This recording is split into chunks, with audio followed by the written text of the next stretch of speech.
सुशिक्षित घरातील मुलांमध्ये सूडबुद्धी का तयार होते यातील सामाजिक अँगल तपासायला हवेत. पुण्यातील केतन अग्रवाल खून प्रकरणी देवेंद्र फडणवीसांची प्रतिक्रिया.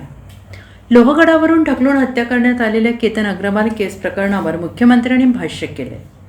अशा शिकल्या सवरलेल्या चांगल्या घरातील मुलांमध्ये सूडबुद्धी का तयार होते यामागे सामाजिक अँगल तपासायला हवा अशी प्रतिक्रिया मुख्यमंत्र्यांनी दिली आहे. आणि याचवेळी नसरापूर प्रकरणात न्यायालयाने जलदगती तपास पूर्ण केला असून आरोपीला मृत्यूदंडाची शिक्षा होईल अशी अपेक्षा व्यक्त केली आहे. पुण्यातील लोहगड केसमध्ये केतन अग्रवाल याची होणारी पत्नी सिया आणि तिचा बॉयफ्रेंड चेतन यांनी हत्या केली आणि या घटनेमुळे महाराष्ट्र हादरला आहे. या घटनेमुळे या प्रकरणातील आरोपी सिया आणि चेतनला पोलिसांनी अटक केली आहे. लोहगड प्रकरणावर प्रतिक्रिया देताना मुख्यमंत्री देवेंद्र फडणवीस यांनी म्हटले की ही घटना खरोखरच अनाकलनीय आहे.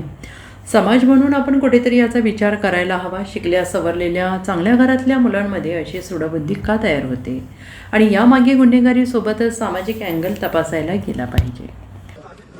नसरापूरच्या केसमध्ये पोलिसांनी अतिशय प्रोफेशनली इन्व्हेस्टिगेशन केलं आणि आपले पब्लिक प्रॉसिक्युटर योग्य केस त्या ठिकाणी मांडू शकले.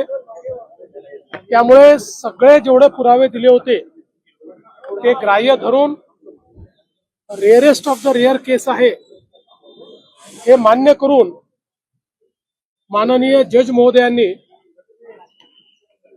दोषीला शिक्षा त्या ठिकाणी देण्याचा निर्णय घेतलेला आहे. शिक्षेच्या क्वांटमवर देखील त्या ठिकाणी जो काही चिरळ करावी लागते ती झालेली आहे, आर्ग्युमेंट झालेला आहे. आणि आता 29 तारखेला शिक्षेचं प्रोनाउन्समेंट होईल.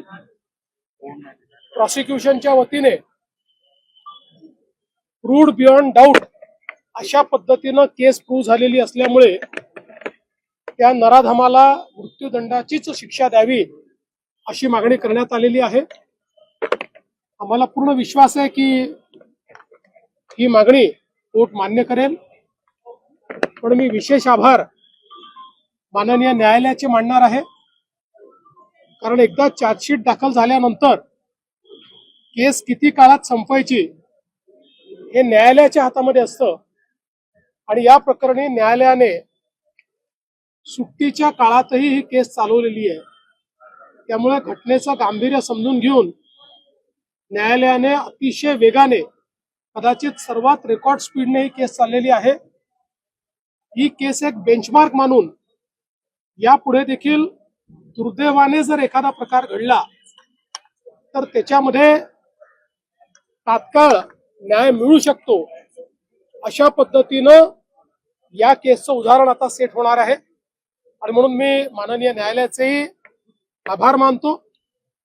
आता एकदा न्यायालयाने शिक्षेचा क्वांटम ठरवला की या संदर्भात मग सविस्तर अशा पद्धतीनं प्रतिक्रिया देता येईल. तर लोहगडावरचं जे प्रकरण पाहिलं की मुलींना होणाऱ्या नवऱ्याचा जे आहे ढकलून खून केला, समाजामध्ये अशा ज्या घटना वाढत आहेत, लग्नाला विरोध होत आहे किंवा प्रेम प्रकरण जे आहेत, काय नक्की आवाहन असणार आहे राज्याचे गृहमंत्री म्हणून अशा घटना सातत्याने होत? अतिशय धक्कादायक अशा प्रकारची घटना आहे, अनाकलनीय अशा प्रकारची घटना आहे.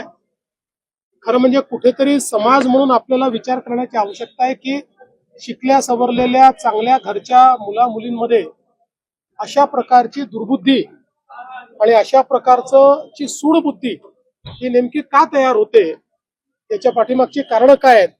मला असं वाटतं की याला केवळ गुन्हेगारीचा अँगल नाही तर एक सामाजिक अँगल देखील आपल्याला त्याच्यामध्ये बघावा लागेल आणि समाजाची पण एक स्ट्रॉंग व्यवस्था उभी करावी लागेल की अशा पद्धतीची सूडबुद्धी या इतक्या तरुण वयातल्या मुलींमध्ये मुलांमध्ये तयार होऊ नये. पण एकूणच ही घटना अत्यंत धक्कादायक. Bureau report SPN Marathi, Pune.